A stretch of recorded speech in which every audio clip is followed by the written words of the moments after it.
Astaghfirullah.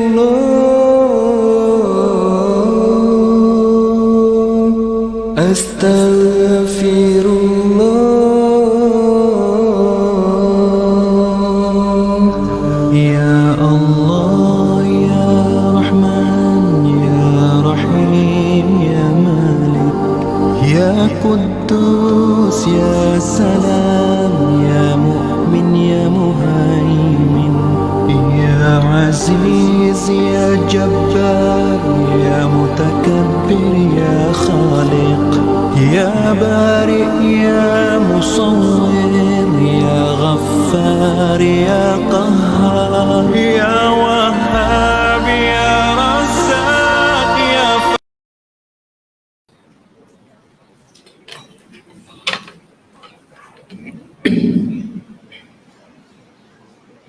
أعوذ بالله السميع العليم من الشيطان الرجيم. بسم الله الرحمن الرحيم. ألم تر أن الله يسبح له من في السماوات والأرض من في السماوات والأرض والطير صافات كل قد علم صلاته وتسبيحه والله عليم بما يفعلون ولله ملك السماوات والأرض وإلى الله المصير. ألم تر أن الله يزجي سحابا ثم يؤلف بينه ثم يجعله ركاما فترى الودق يخرج من خلاله وينزل من السماء من جبال فيها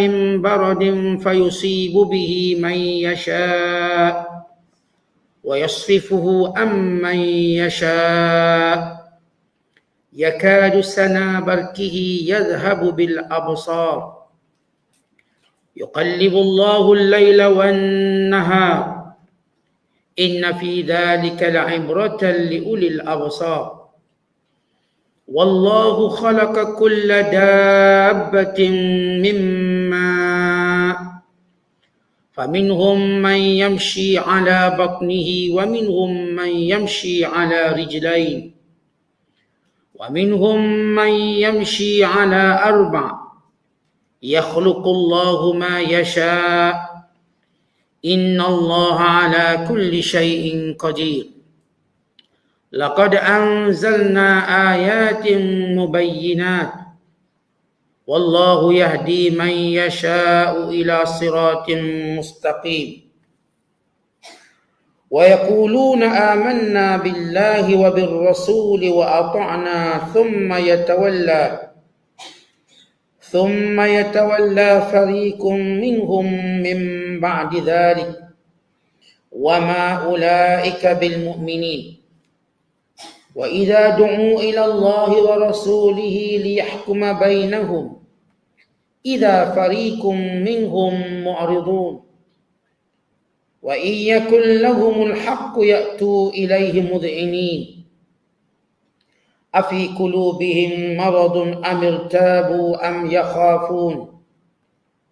يخافون أن يحيف الله عليهم ورسوله بل أولئك هم الظالمون. صدق الله العظيم.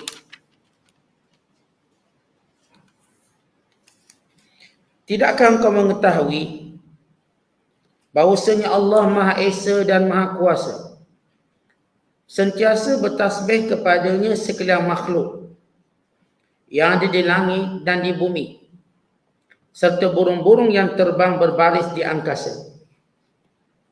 Masing-masing sedia mengetahui menurut keadaan semula jadinya akan cara mengerjakan ibadatnya kepada Allah dan memujinya.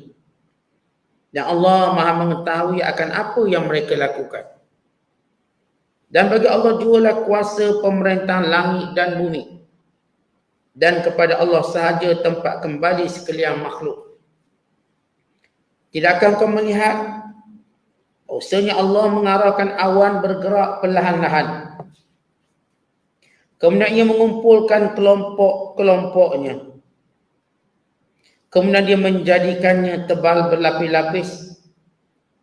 Selepas itu engkau melihat hujan turun dari celah-celahnya.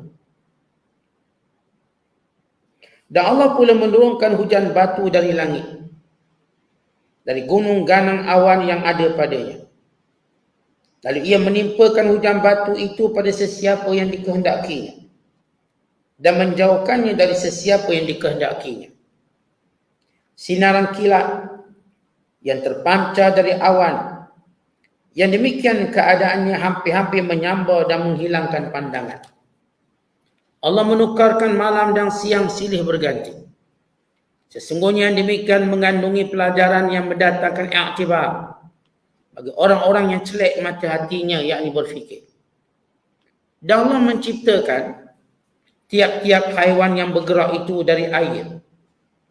Maka sebahagian di antara mereka menjala atas perutnya, dan sebahagian di antaranya berjalan dengan 2 kaki, dan sebahagian lagi berjalan dengan 4 kaki. Allah menciptakan apa sahaja yang ia kehendaki selain dari yang tersebut. Kerana sesungguhnya Allah Maha Kuasa atas tiap-tiap sesuatu. Demi sesungguhnya kami telah menurunkan ayat-ayat yang menerangkan hakikat kebenaran dengan berbagai dalil dan bukti.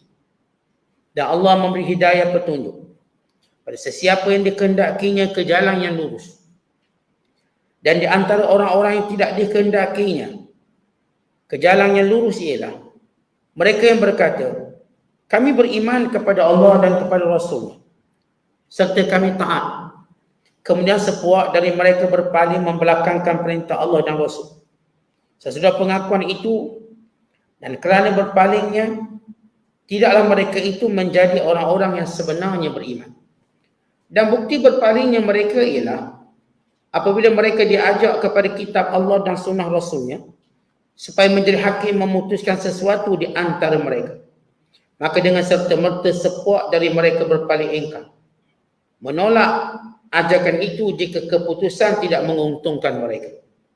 Dan sebaliknya, jika keputusan itu memberi hak kepada mereka, mereka segera datang kepadanya dengan tunduk taat menerima hukumnya. Mengapa mereka bersikap demikian? Adakah kerana hati mereka mengandungi penyakit kufur, atau kerana mereka ragu-ragu terhadap kebenaran hukuman, ataupun kerana mereka takut bahawa Allah dan Rasulnya akan berlaku zalim kepada mereka? Allah dan Rasulnya tidak sekali-kali akan berlaku zalim.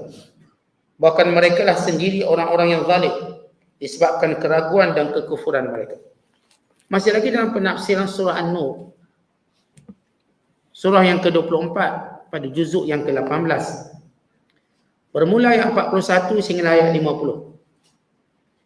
Ayat-ayat yang kita bacakan ini menerangkan dalil-dalil kewujudan Allah, keesaan dan kekuasaannya.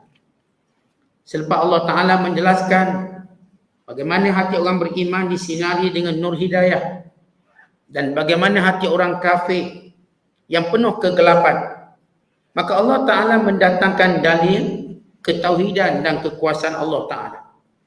Allah menyebut dalam ayat yang kita bacakan ini 4 dalil kekuasaan dan keesaan Allah Ta'ala. Yang pertama ialah seluruh makhluk bertasbih kepada Allah. Yang kedua, turunnya hujan sebagai bukti kekuasaan Allah. Dan yang ketiga, pertukaran malam dan siang yang menentukan masa, tempoh, hari, bulan dan juga tahunan.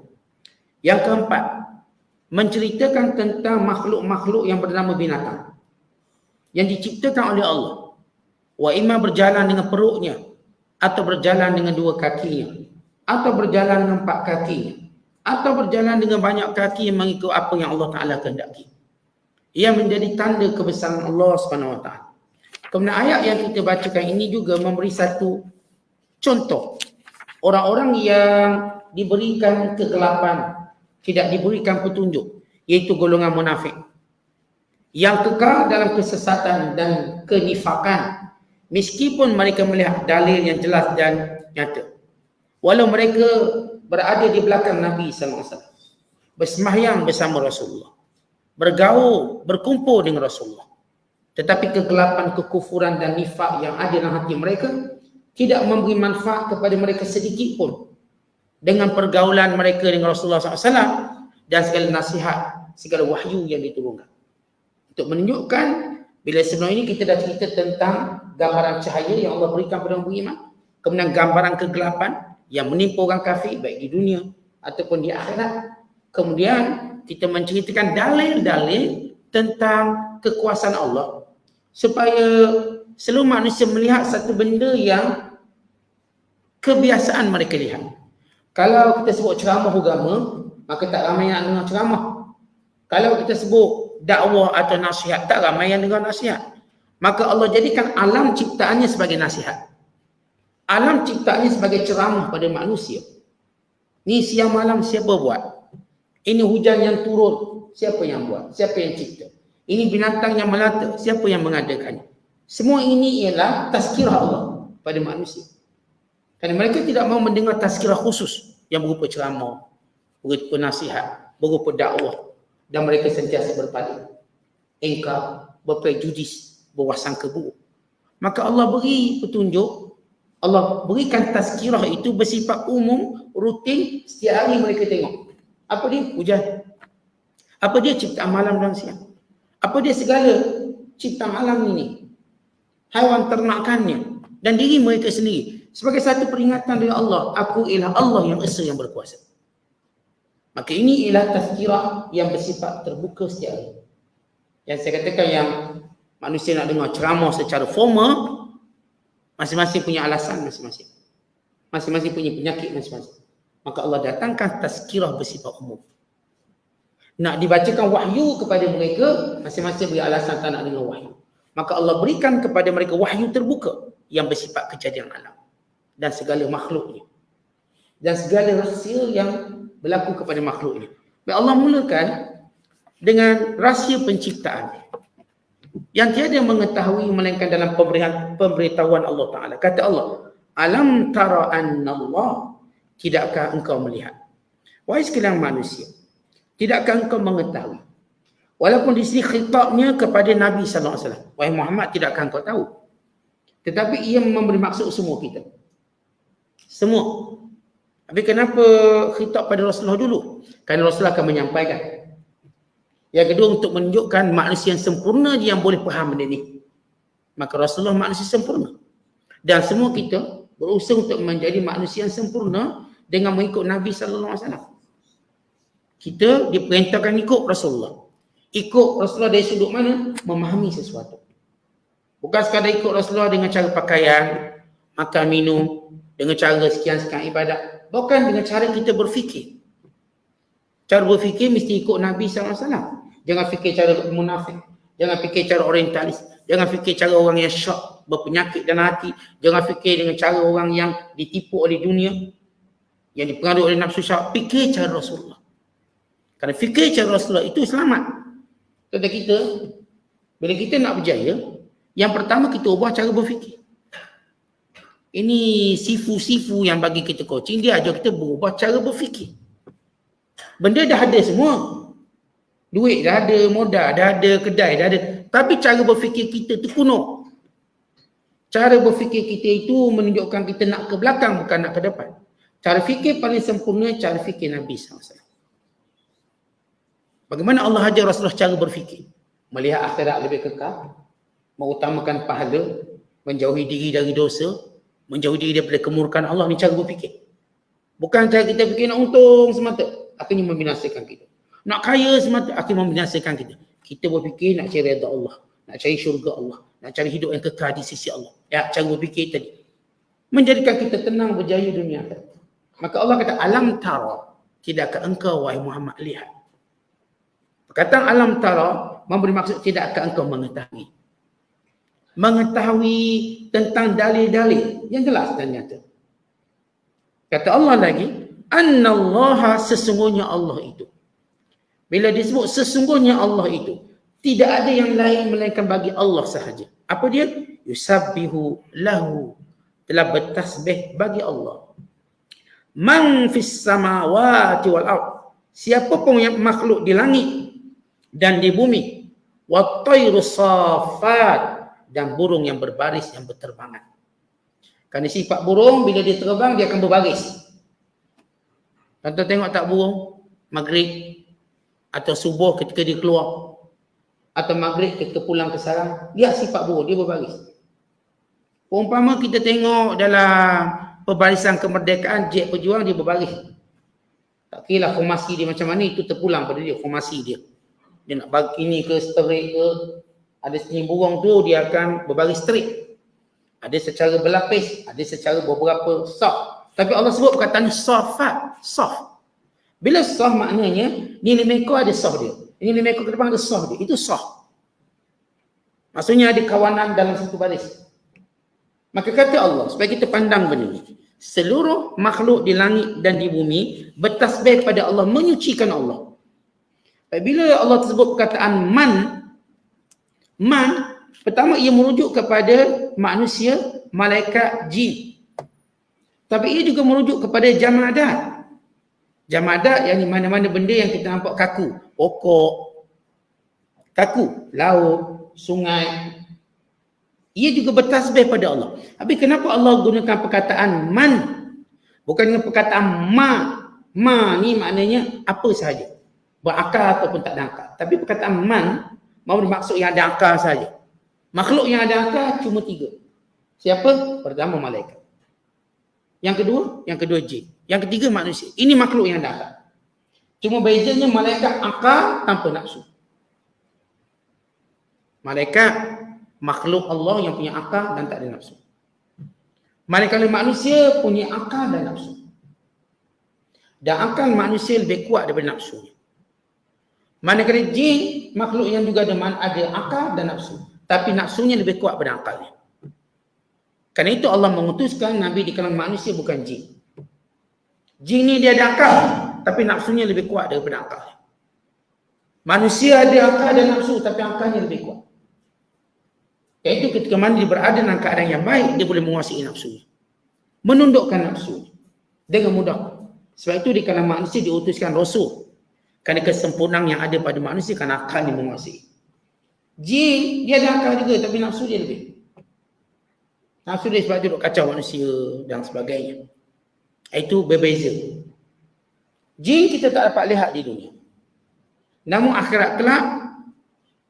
di akhirat kelak manusia dapat melihat jin dan jin tidak dapat melihat manusia.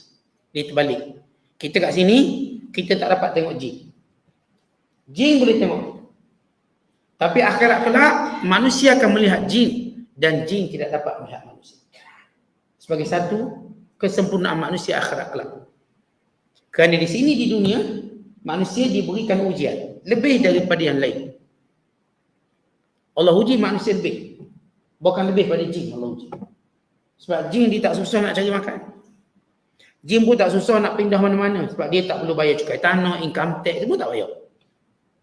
Yang kena manusia. Manusia yang kena bayar. Jin tak kena benda-benda macam tu. Maka ujian paling berat kena pada manusia. Bukan pada jin. Jin pun dia ada ujian tapi tak seberat manusia. Kerana sifat manusia yang mentadbir dunia, memerintah dunia. Khalifah. Manakala jin bukan. Dan kerana jin tadi boleh bebas bergerak, kita payah kena ada kereta. Kereta pula kena pinjam orang. Kereta sendiri tak boleh. Kena pinjam orang. Kereta kita jenis terburuk, kereta orang baru. Itu kita, kategori kita. Jin tak begitu. Itu ada cerita manusia pinjam pinggan mangkuk jin. Jin tak pinjam pinggan mangkuk manusia. Sebab apa? Jin tak payah buat tahlil, kita buat tahlil. Ya orang cerita dulu lah, kita tak kata betul cerita tu. Tapi tak pernah lah kita dengar cerita jin pinjam pinggan mangkuk manusia. Pernah dengar? Tak pernah. Tapi kita pernah dengar manusia pinjam pinggan mangkuk jin. Orang punya konong ni. Kata cerita tu walaupun tak tepat, saya tak kata betul cerita tu. Tapi nak beritahu, jin ni Allah beri dia kemudahan ke dunia lebih pada manusia. Manusia ni Allah beri dia kesukaran sebagai satu ujian. Supaya dia sabar. Supaya dia, kerana dia khalifah, sebab siapa pun namanya pemimpin, dia akan lebih kuat diuji. Yang saya katakan kalau bertembung dua kepentingan jin dan manusia, maka jin kena lari. Kalau rumah ni, jin dah duduk lama, manusia pun nak duduk. Manusia dia utamakan bukan jin. Kenapa? Sebab jin dia boleh bergerak merata. Dia boleh duduk kat mana-mana. Tidak manusia. Manusia kalau duduk kat mana-mana orang kata gila. Kita ni kalau duduk kat mana-mana, bawah jam matang kita duduk sekian, orang kata gila. Jin orang tak kata gila. Kita tak pernah dengar orang kata jin gila. Manusia gila banyak. Maka itu perbezaan. Kita lihat bila Allah menyebut perkataan man di sini bagi menunjukkan bahawa zikir yang dituntut itu lebih kepada manusia. Walaupun seluruh makhluk lain juga berzikir pada Allah, tapi mereka tidak dituntut. Maksudnya mereka dalam bahasa mudah tidak mukallaf. Manusia yang mukallaf, jin yang mukallaf. Maka Allah menyebut man di kalangan makhluk Allah yang punya akal. Tapi dalam masa sama Allah menyebut wattairus safat dan burung. Jadi seluruh makhluk berzikir sebenarnya. Tapi penggunaan man, kalau orang ngaji bahasa Arab, man ni untuk lil aqil, memberi maksud keutamanya pada makhluk yang ada akal. Makhluk lain juga berzikir, ikan berzikir, seperti disebut dalam hadis. Semut-semut berzikir. Bahkan pokok, gunung ganang berzikir pada Allah. Dengan apa yang layak cara mereka. Macam kita sebut bahasa kan. Semua orang bercakap dengan bahasa yang layak bagi kita. Yang orang Inggeris cakap bahasa Inggeris, yang Melayu cakap bahasa Melayu. Maka haiwan dia bercakap bahasa dia, itik bercakap bahasa dia, maka alam bercakap bahasa dia, bukit bercakap bahasa dia. Dengar tak dengar itu yang kedua. Kita bila tak dengar, kita tak boleh kata gunung ganang tak ada bahasa. Macam kita tengok semut, kita pernah dengar semut bercakap. Kita tak pernah, mereka ada bahasa. Buktinya Nabi Allah Sulaiman dengar. Dengar semut bercakap. Sebenarnya Allah rakamkan dalam surah An-Naml. Perkataan Ratu Semut yang berkata kepada segala para semut supaya masuk sarang masing-masing, la yahtimannakum Sulaiman wa junuduhu wa hum la yash'urun. Supaya kamu tidak dipijak oleh Sulaiman dan tenteranya dalam keadaan mereka tak sengaja. Mereka tak sedar. Siapa sedar pijak semut? Kita tak akan pernah sedar pijak semut. Kerana makhluk itu telah halus. Tak ada orang kenapa jalan slow, saya takut pijak semut. Orang kata gila ising pun ni. Jalan sudah lah. Kan Nabi Sulaiman kan dia tu. Sekian. Nabi Sulaiman sebab dia dengar. Kau tak dengar dia pun jalan kan. Sebab itu bukan benda kesalahan kita. Allahumma illa melainkan kita sengaja cari sarang semut, kita pijak-pijaknya. Itu baru salah. Contoh jalan, kita lah pijak semut tak salah. Sebab kita tak diminta untuk cek benda tu. Tidak kita berjalan susah. Bayangkan nak ke dapur tu sejam pun sampai. Daripada orang tamu bertakut pijak semut. Untuk ngelok sana, ngelok sini. Jadi tak mungkin syariat begitu. Kemudian kata Allah Ta'ala, wattairus safat. Kenapa Allah Ta'ala menyebut perkataan atau menyebut kalimah wattairus safat dan burung. Dan burung-burung yang berbaris. Juga menyebut nama Allah SWT. Untuk menunjukkan bahawa burung satu makhluk yang unik. Makhluk yang berat, yang tergantung di udara. Yang terbang bebas di udara. Ia makhluk paling aneh sekali. Artinya dalam mana-mana makhluk yang berjalan atas muka bumi, yang paling hebat apa dia? Burung lah. Sebab dia boleh terbang jauh. Makhluk yang boleh bergerak paling jauh sekali ialah burung. Pernah seekor burung daripada London pergi ke Rusia. Ada burung daripada satu negara Jerman, dia terbang ke Tasik Titi Wangsa. Jauh perjalanan. Yang tidak boleh berlaku pada makhluk-makhluk yang melata atas muka bumi. Itu unik. Itu belum cerita ketinggian dia. Burung helang. Dia boleh terbang lebih tinggi daripada supersonik. Okay, supersonik dah tinggi di atas dia. Tinggi dia. Ini jet Boeing. 30,000 kaki. 40,000 kaki. Aku terlanggar burung atas tu. Kena pada kipas ni. Bukan kebanyakan syarikat penerbangan. Kos tinggi maintenance kerana melanggar burung. Atas tu dia langgar burung. Yang kena kipas mereka rosak dan sebagainya. Ini nak beritahu makhluk Allah yang terbang bebas. Yang tak perlu pakai minyak. Yang tak perlu pakai apa-apa kos. Maka Allah menyebut burung untuk menunjukkan ia makhluk yang unik.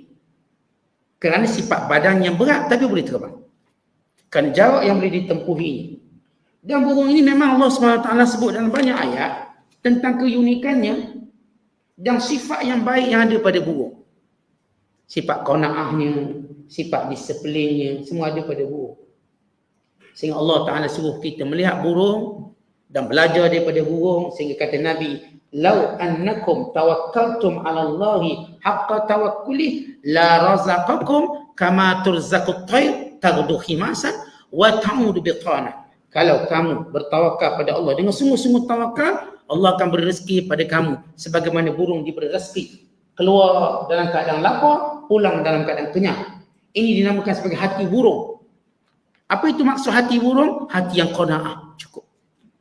Kita tak susah hati, kita keluar ini kerja, banyak mana dapat, kita tenang sampai masa balik. Tak ada nak terkerja overtime lah, mid time lah, itulah tak ada. Kita kena ada disiplin kerja. Kata di Eropah, mereka buat kajian tentang masa yang digunakan oleh manusia untuk bekerja, sehingga menyebabkan penyakit banyak. Hingga mereka buat satu undang-undang, seorang pekerja tak boleh kerja lebih daripada 8 jam. Sebab bila mereka bekerja lebih pada itu kerana cari duit, akhir berlaku tekanan yang teruk. Kurang tidur, kesihatan terganggu, masalah rumah tangga, masalah kekeluargaan. Akhirnya di Jerman ramai suri rumah meminta untuk kerja di rumah, untuk meminimumkan pergerakan mereka, untuk bersama dengan anak-anak mereka. Dan kabinet di Jerman meluluskannya sehingga menjadi suatu benda yang kita katakan viral, atau satu benda yang terkenal bila ramai warga Jerman, wanita khususnya, memilih untuk bekerja di rumah. Sebab mereka dah nampak gangguan pada keluarga, gangguan pada suami, gangguan pada rumah tangga. Macam burung, dia kerja di sistem, dia keluar subuh, dia balik sebelum maghrib. Kita manusia kalau kerja tak ikut sistem, akhirnya kita rosak. Orang yang kerja tak ikut sistem dan masa sebab dia kurang qanaah. Dia kerja nak kaya. Tuan-tuan, slogan nak kaya ni jangan melampau sangat, sampai dia melebihi waktu kerja kita. Sebab setiap masa ada hak orang, ada hak masa. Untuk isteri kita ada hak dia, untuk anak-anak ada hak dia, untuk kawan-kawan kita ada hak dia, untuk masyarakat ada hak dia. Tuan-tuan, kita bukan mati seorang dalam ke kubur. Kalau tuan-tuan mati seorang-seorang dalam ke kubur, tak apa, jangan kawan dengan orang. Ini agak-agak nak mati, mandi jenazah siap-siap. Dah mandi jenazah siap-siap, kafan, mati. Lepas tu pergi berjalan ke kubur. Kenapa kita perlukan masyarakat? Bagaimana tuntutan kita perlukan masyarakat? Untuk menunjukkan masa tu perlu ada dengan masyarakat. Kita kena ada. Macam mana pun kita bahagia dengan rumah tangga kita, ada masa yang kawan. Macam mana pun kita akrab dengan kawan, kena ada masa rumah tangga. Semua kena ada. Ini sistem burung. Mereka punya masa yang kita kata masa yang berdisiplin. Tawakal, sebab bila orang tu ada qanaah, maka cukup bagi mereka pekerjaan tempoh sikit. Tapi orang tak ada qanaah, dia tu kerja tengah malam, kerja, akhirnya rumah tangga tu. Akhirnya anak-anak terbiar. Akhirnya kawan pun tak beri dia. Ni jenis sibuk kerja ni. Bukan boleh jumpa dia, nak ngeteh pun payah. Baru nak ngeteh, sorry, ada mesyuarat. Nak ngeteh ada mesyuarat. Tak apalah, ni mati ni, kita pun tak semangat sangat nak datang solat jenazah ni. Sebab apa? Sebab kita pun ada mesyuarat. Oh ni fulan bin fulan mati. Oh maaf, saya tak datang, ada mesyuarat juga. Sebab duduk pun dia ada mesyuarat juga. Ini tentang masa. Jadi ini uniknya burung. Kemudian bila Allah menyebut kullun qad alima salatahu wa tasbihah, setiap makhluk itu Allah dah ajar cara solatnya dan cara tasbihnya. Kita manusia Allah dah ajar cara solat, cara tasbih melalui Nabi SAW. Manakala burung-burung, binatang-binatang juga diajar cara tasbih dan solat mereka melalui fitrah kejadian mereka. Allah jadikan binatang sebagaimana, lihat tuan-tuan, lihat kebiasaan binatang-binatang ini, mereka bukan belajar daripada mak bapak mereka, kerana Allah dah jadikan fitrah kejadian begitu. Namanya ikan, dia tak perlu belajar berenang. Dan memang lahir dalam air, berenanglah dia. Tak perlu mak dia ajar cara bernafas. Kita tarik nafas, lepas nafas. Akhirnya ikan pun lemas sebab tak belajar cara bernafas. Tak, fitrah dia begitu. Singa pun fitrahnya begitu. Dia ajar makan daging. Fitrahnya begitu. Dia tak perlu masuk kelas. Tak perlu sekolah. Cukup pembelajaran secara fitrah. Maka dia pun tahu memburu. Dia pun tahu sekian-sekian.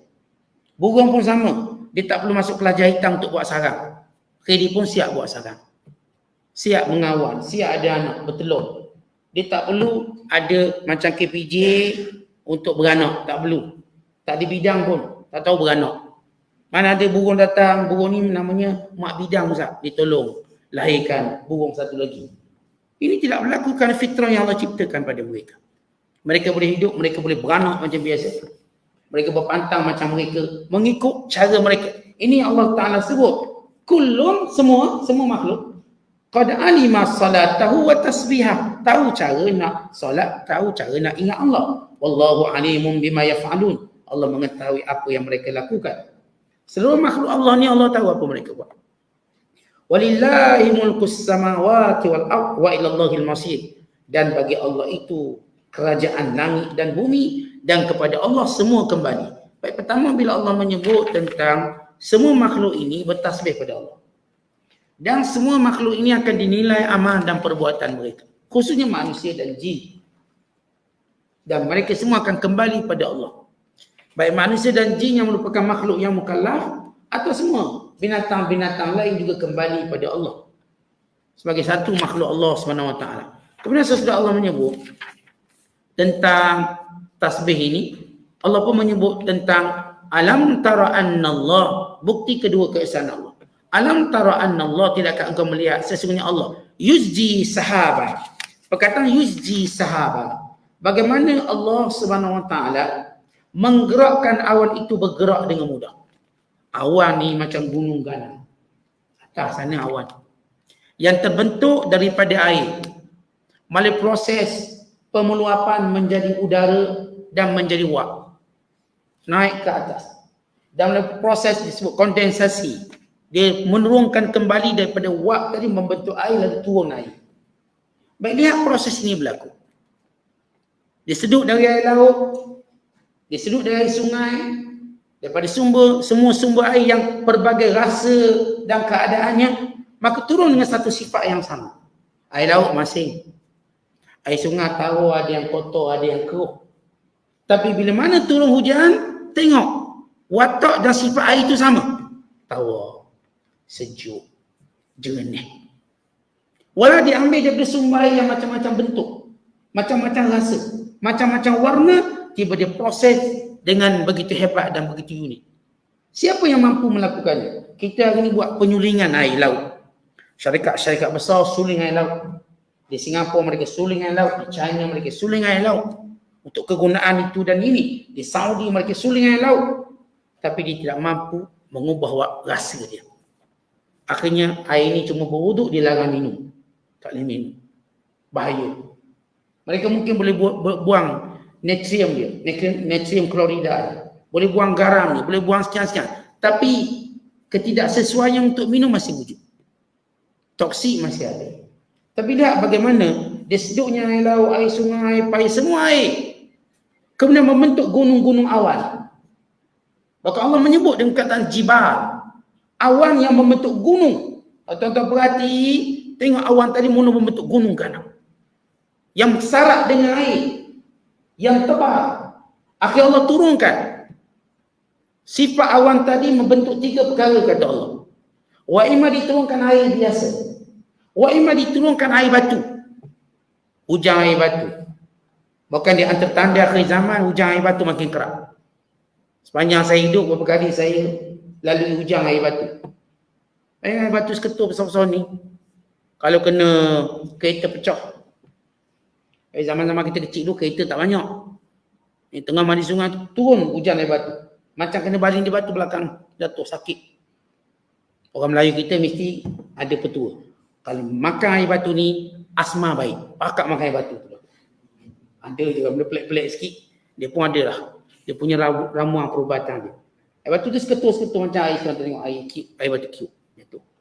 Lalu dia kata, ni bagus ni kita makan. Siapa yang asma? Orang asma kan, orang lelah kan memang tak boleh minum air batu. Tapi air batu langit ni boleh. Akhir sama juga sempuk juga dia. Itu orang kita adalah petua-petua dia. Allah cerita, wa imma diturunkan air, wa imma diturunkan air batu, wa imma diturunkan kilat. Daripada kesan awan-awan tadi bergeser lahir kilat. Yang boleh membutakan mata manusia. Boleh buta mata manusia. Kilat dia. Maka lihat apa Allah Ta'ala sebut tentang hujan ini. Tidakkah kau melihat bagaimana Allah menggerakkan awan? Summa yu'allifu bainakum. Kemudian Allah cantumkan awan tadi. Daripada awan tadi yang dah seduh air, proses pemeluapan tadi, daripada air jadi gas, jadi wap, masuk membentuk awan. Awan ini yu'allif, berkumpul. Berkumpul daripada sini sikit, sini sikit, bergerak, dikumpul. Yu'allif kata Allah. Thumma yaj'aluhu rukama. Kemudian kami jadikan dia terus menjadi bersatu. Rukam maknanya bersatu.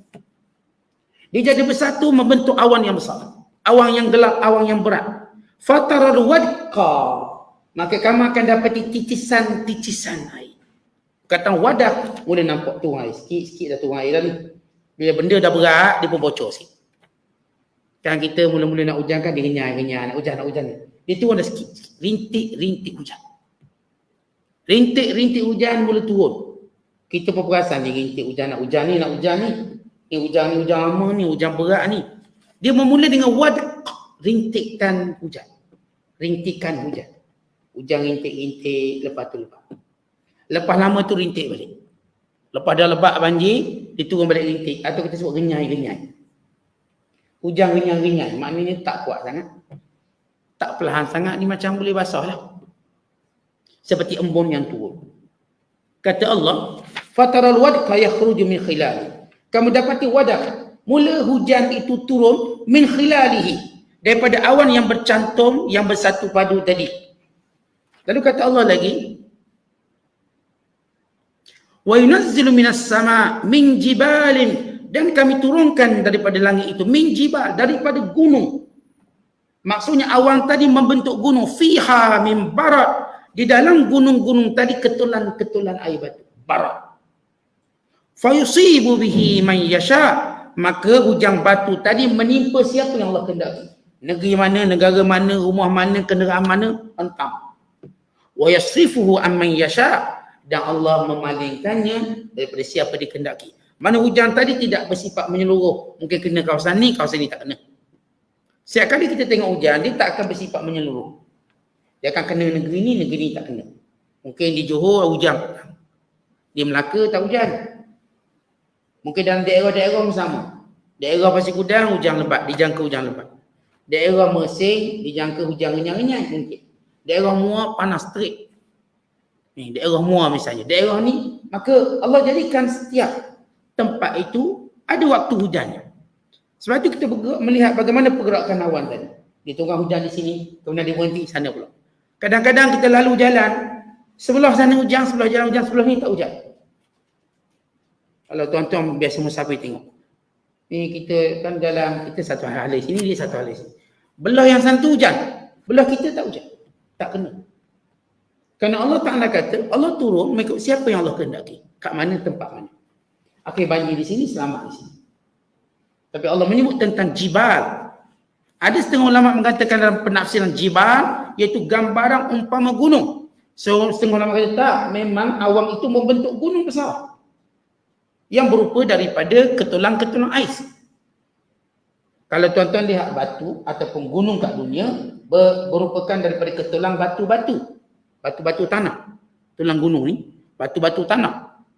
Manakala awan ataupun jibal, gunung awan, ia daripada ketulang-ketulang ais. Air tadi membeku menjadi barat. Menjadi ketulang air batu. Maka jatuh dia, itu antara rahsia Allah sebut. Jatuh daripada ketulang gunung ni. Yang lalu yang jatuh melalui awan itu disebut wadah, itu hujan. Tapi yang pecah daripada awan tu sendiri, berupa air batu, itu disebut barat, ketulang batu. Wa ima hujan tu hujan air, wa ima ketulang batu.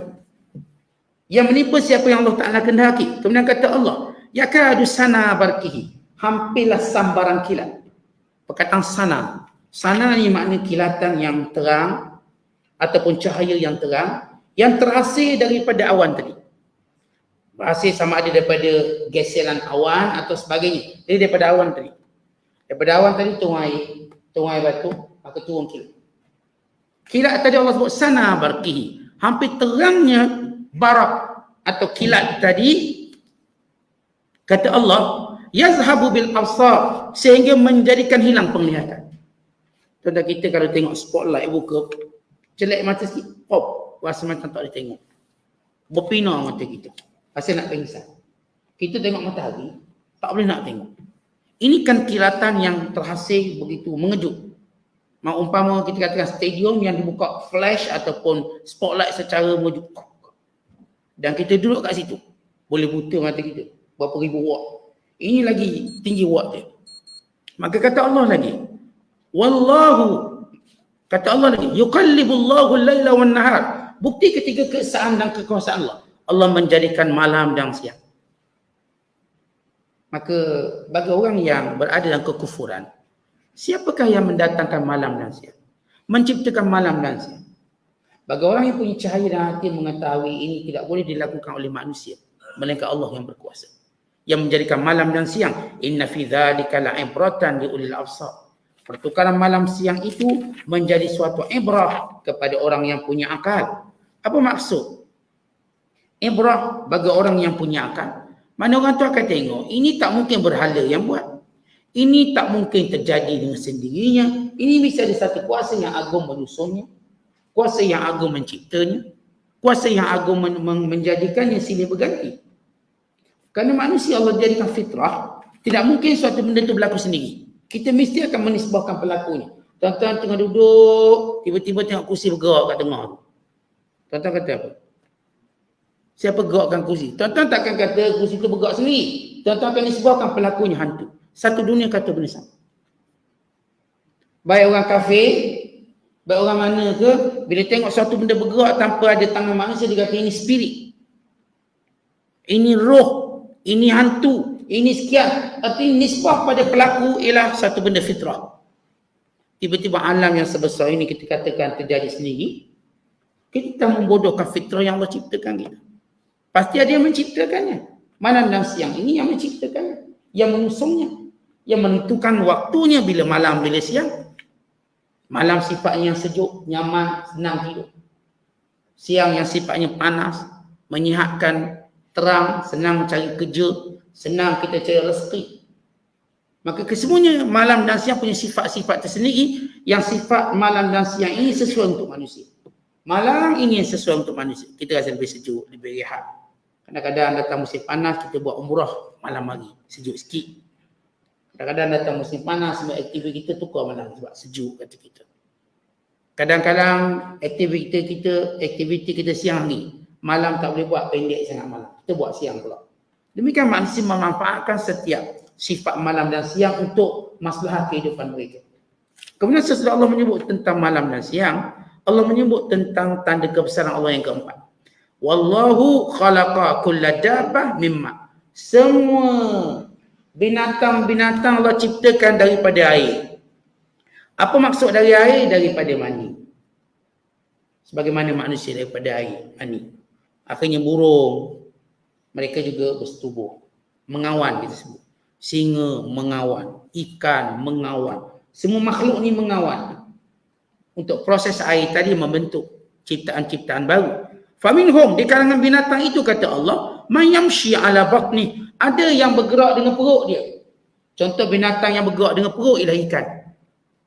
Ikan ada kaki tak? Melainkan ikan belacang ada kaki. Ikan umumnya ada kaki ikan. Ikan selayang, ikan selau kuning, ikan selau pucat, ikan merah, ikan apa nama ni, jenahak, benda lah kerapu. Dia ada kaki tak? Tadi bergerak macam mana? Dia berenang. Dia lagi berenang bergerak macam mana? Perutnya. Yang kedua ular. Ular ada kaki tak? Tak ada kaki. Ada orang kata ular dulu ada kaki sebab dia jadi tunggangan iblis, maka Allah potong kaki dia. Tak, memang dia tak ada kaki. Ular ni tak ada kaki. Makhluk yang Allah cipta memang tak ada kaki. Untuk tunjukkan kebesaran Allah, dia bergerak dengan perutnya. Bayangkan dia tak ada kaki, dia bergerak dengan perut laju. Cuba kita bergerak dengan perut laju tak? Tak boleh. Sebab kita makhluk Allah jadikan yang disebut selepas itu. Wa minhum man yamshi ala rijlain. Di kalangan hamba Allah itu, makhluk yang melatih itu, Allah jadikan mereka berjalan dua kaki. Contoh dua kaki apa dia? Manusia. Lagi jin. Jin jalan dua kaki. Saat tu jin jalan 4 kaki, saat 5 kaki tak ada. Jin 2 kaki je. Tu dia jalan 4 kaki nak takutkan kita je. Sebab kita nak bayang jin macam ni, macam ni. Jin tu ada 2 kaki. Jin ni bukan ada 3 kaki, bukan 4 kaki. Saat saya jumpa jin 1 kaki. Itu jin accident lah tu. Realiti jin 2 kaki. Manusia 2 kaki. Malaikat dia datang menyukai manusia dengan 2 kaki dia. Malaikat tak datang 3 kaki. Ini makhluk yang berjalan dengan 2 kaki. Dan seperti burung, berjalan dengan 2 kaki. Burung ada 2 kaki. Ada tak burung 4 kaki? Sebut burung dia jalan 2 kaki. Dan kemudian Allah Ta'ala kata, wa minhum man yamshi 'ala arba'. Di kalangan makhluk yang Allah ciptakan itu ada yang berjalan 4 kaki. Ni semua binatang ternakan, kambing, lembu, kerbau, unta, 4 kaki. Binatang ternakan. Yang bernama burung semua 2 kaki, ayam, itik. Itu semua spesies burung. Spesies ternakan 4 kaki. Binatang-binatang lain, harimau, singa 4 kaki. Buaya pun 4 kaki. Kemudian Allah sebut, ya khuluqullahu ma yasha'. Dan Allah boleh jadikan makhluk lain yang berjalan lebih daripada 4 kaki. Lipan. Berapa kaki lipan? Banyak. Ummu arba' wa arba'in. Dipanggil ada 44 kaki. Tak percaya sangat kira sendiri. Lipan ada berapa puluh kaki. Ini ulat bonggok. Ulat sekian-sekian, ulat kekek. Ulat bunda lagi. Yang kakinya banyak mana? Banyak lah. Sebab tu Allah sebut. Allah tak perlu sebut. Ada yang kami ciptakan jalan 6 kaki, 8 kaki. Jadi panjang Quran. Akhirnya ayat jadi panjang. Allah menyebut benda yang jadi binatang dasar. Dasar. Yang pertama yang berjalan dengan perut itu dasar. Untuk apa sebut jalan perut? Keajaiban. Walau tak ada kaki boleh berjalan. Maka makhluk ini yang paling banyak sekali namanya ikan. Ia memberi manfaat pada manusia. Ikan paling memberi manfaat pada manusia. Dia free. Tuan-tuan kena rajin cari pancing, dia free. Ayam tak boleh free. Ayam tak boleh free. Tuan-tuan kata, ni macam ayam free bukan orang punya. Tengok tuan dia pun kejap. Kalau namanya ikan, tak ada orang boleh sekat kita ambil ikan. Tuan-tuan rajin sikit je ambil jorang, ambil mencengai, pergi campur. Dapat ikan. Free.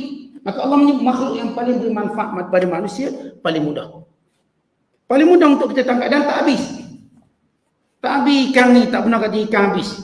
Ikan tak habis tapi tak ada rezeki kita dapat ikan. Ikan tu ada je. Tuan-tuan, ikan sekali beranak 20 juta. Bukan dia sekali beranak 2 ekor. Seekor pula nakal, tak nak pergi sekolah. Tak begitu. Ikan sekali beranak 20 juta. 30 juta.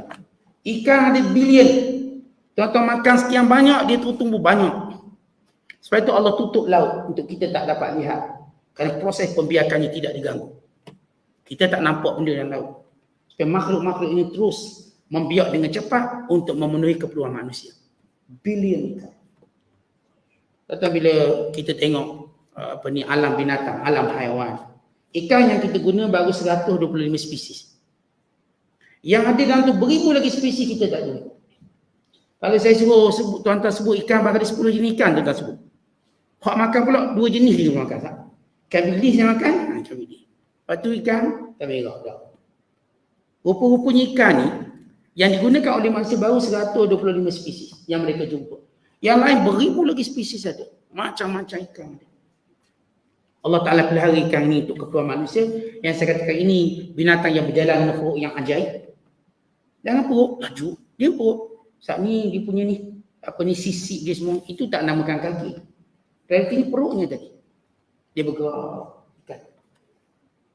Maka ini keajaiban ciptaan Allah. Yang kedua, Allah menyebut yang jalan 2 kaki. Kan itulah manusia. Kita jalan 2 kaki dan juga segala bentuk burung berjalan 2 kaki. Semua rumpung burung dia akan jalan 2 kaki. Dan yang ketiga, Allah menyebut 4 kaki. Kerana ia binatang ternakan yang memenuhi keperluan manusia. Ada pun binatang yang 6 kaki, 8 kaki, 10 kaki, 20 kaki, 30 kaki, puluhan kaki, itu tidak banyak memberi manfaat pada manusia. Dan kita pun tak pandang ini. Yang kalau tuan-tuan ada jumpa binatang yang 6 kaki, 7 kaki, kita pun tak berapa pandang sangat. Tak berapa nak pera sangat. Tak berapa nak jaga sangat. Kita lihat pada binatang-binatang ini. Orang cari kambing 4 kaki ni. Kita tak jaga, orang pun rompak kambing. Lembu 4 kaki ni. Unta 4 kaki ni. Dan juga sekalian makhluk Allah. Maka Allah Ta'ala menyebut, ada yang lain Allah ciptakan dia berkaki-kaki. Maka Allah sebut secara umum. Kerana sifatnya tadi tidak menjadi perhatian manusia. Dia tak jadi perhatian kita. Kita perhatian kita pada benda ni. Yang 2, yang 4, yang perut ni. Itu perhatian kita. Kemudian kata Allah, Inna Allah ala kulli syai'in qadir. Semuanya itu menunjukkan Allah berkuasa atas sesuatu. Seluruh makhluk ini dalam penguasaan Allah. Laqad anzalna, Allah tutup 4 tanda-tanda kebesaran Allah. Supaya yang berada dalam kegelapan tadi berubah melihat cahaya. Ini Allah. Yang sudah bercahaya tadi makin bercahaya jelas kekuasaan Allah. Keempat-empat tanda ini tidak ada campur tangan manusia. dalam menciptakannya atau mempengaruhinya. Kita tidak boleh mempengaruhi malam dan siang. Ustaz, kita malam ni kita nak jadikan malam panjang sikit, Ustaz. Siang kita pendekkan. Itu bukan kuasa kita. Bukan kuasa mana-mana negara atas dunia. Bila Allah jadikan malam, terbenamnya matahari. Siang, keluar matahari. Kita tak boleh sekat matahari, kita tak boleh sekat malam, tak boleh sekat siang. Demikian juga hujan. Tak ada orang boleh untuk sekat hujan. Saat saya kampus saya ada bomor, dia boleh halang hujan. Kata bomor tu dia try and error je. Realitinya orang tu bergerak untuk kehendak Allah. Oh, dia kata apa, kita boleh sekat. Awak nak buat jamuan kahwin. Dia dulu, orang dulu ada tradisi. Kalau mereka buat jamuan kahwin, mereka takut hujan. Bila hujan rosak lah sebab dulu pakai kemah kat luar. Sekarang mungkin tak berapa sangat, kita buat di hotel. Kita buat dalam dewan tertutup. Hujan tu macam tak mempengaruhi sangat. Dulu-dulu mereka pun kita boleh halih hujan. Tok Bomor ada hujan. Tok Bomor ada hujan. Akhir hujan tu kena rumah Tok Bomor. Banjir rumah Tok Bomor. Nyesal Tok Bomor tu halih. Tu cerita Tok Bomor ada hujan. Artinya tuan-tuan sekalian, hujan di luar kekuasaan manusia. Dia turun, apa diturun pun kita tak tahu. Turun air ke turun batu kita tak tahu. Atau sekadar gelap pun tak turun hujan. Pun kita tak tahu. Kita tak mampu untuk menentukannya. Ini kekuasaan Allah Maha. Dan demikian juga penciptaan haiwan. Pun bukan kemampuan kita. Ini ciptaan Allah Subhanahu Wa Taala. Maka keempat-empat ini menunjukkan tanda kekuasaan Allah, termasuk makhluk yang bertasbih kepada Allah. Kemudian Allah Ta'ala tutup keempat-empat tanda ini menyebut, laqad anzalna, kami turunkan, ayatin mubayyinat, keterangan-keterangan yang cukup nyata. Wallahu yahdi man yasha, cukuplah keterangan tadi menjadi asbab petunjuk. Dan Allah lah yang memberi petunjuk pada siapa yang dikehendaki pada jalan yang lurus. Maknanya, semua yang Allah sebut tentang kejadian alam, asasnya sebab petunjuk. Tetapi kalau manusia engkar, tidak mahu menjadikan ia petunjuk, maka Allah sebut dengan ayat amaran. Allah lah yang beri hidayah pada siapa yang dikehendaki. Kita tak nak tengok-tengok, sebenarnya Allah nak sesatkan kamu dengan sikap kamu tadi, dengan perangai kamu tadi. Contoh kita, kadang-kadang kita nak tunjuk ego kita. Contoh, saya tak nak pergi jamuan tu, malah saya nak pergi. Maka tuan orang kata, awak tak pergi pun tak apa, bukan kita jemput pun. Macam mana perasaan tu? Mula-mula dia rasa, dia yang menentukan pergi jamuan atau tak pergi. Dia kata, tiba-tiba empunya Madi kata, kita memang tak jemput awak. Sebab empunya Madi tengok degil, sombong. Kita memang tak jemput awak, kita dah masuk awak senarai blacklist. Ni kau datang, kita tendang keluar. Apa perasaan orang tu setelah dibongkak semua berkata, saya tak nak pergi tempat tu. Tiba-tiba tuan tu kata, saya tak ajak awak pergi. Saya tak akan ajak. Seorang kata, saya tak nak ambil Islam, pilih Islam, sekian-sekian. Tak, Allah yang tak nak beri awak hidayah. Allah tak nak beri awak hidayah. Supaya dia tahu dia tak bernilai dengan perkataan dia tadi. Dengan egonya tadi tak bernilai. Kerana Allah pemilik hidayah. Dia beri pada siapa yang dikehendaki pada jalan yang lurus. Supaya orang tu, macam saya sebut tadi, orang tu rasa bertuah bila dijemput. Bukan dia rasa hebat bila dia tak pergi jemputan tadi dengan berkata, suka saya nak pergi, tak nak pergi. Tiba-tiba tu orang kata, tak, awak tak payah cakap suka awak nak pergi, tak nak pergi. Kita memang tak ajak awak. Dia memang tak ajak awak. Akhirnya down dia sesudah kesombongan dia. Sebab asas pergi tak pergi ialah daripada izin. Orang kata, saya tak nak pergi rumah dia. Buat apa rumah dia, bukan saya lapor pergi rumah dia. Contoh. Tu orang kata, alah kita pun memang tak ajak dia lah. Mana dia lebih kuat perkataan tu. Seorang berkata, saya tak nak pergi rumah dia. Bukan bagus sangat rumah dia tu. Bukan lawa sangat rumah dia. Contoh. Dia buat sombong dia. Tiba-tiba orang kata, alah kita pun memang bukan nak ajak pun dia. Memang kita tak nak ajak dia. Kau datang terbaling dengan pinggan mangkuk. Mana yang lebih nampak hina? Lebih berkuasa? Empunya rumah. Seorang kata, lah kita tak nak hidayah ni. Kita tak nak pilih Islam. Lalu Allah kata, kami yang tak nak beri hidayah pada kamu. Kami yang beri hidayah pada siapa yang kami kehendaki. Bukan kamu kehendaki. Kami kehendaki. Kalau kamu kami pilih, maka kami beri hidayah. Kalau kami tak pilih, kami biarkan kamu sesat dalam kebodohan dan kegelapan. Maka ini satu amaran. Semua mengetahui petunjuk itu datang dari Allah. Kul innal huda hudallah. Katakanlah petunjuk itu milik Allah mutlak. Kul inna hudallahi huwal huda. Katakanlah petunjuk Allah itu adalah petunjuk. Maka ini menunjukkan amaran kepada orang terus keras kepala untuk kata tidak mahu melihat tanda-tanda alam ini sebagai sebab untuk mendapat cahaya petunjuk. lalu memilih untuk kekal dalam kegelapan, kebodohan, sebagai ayat yang akan kita ceritakan akan datang tentang sifat munafik itu. Wallahu musta'an. Assalamualaikum.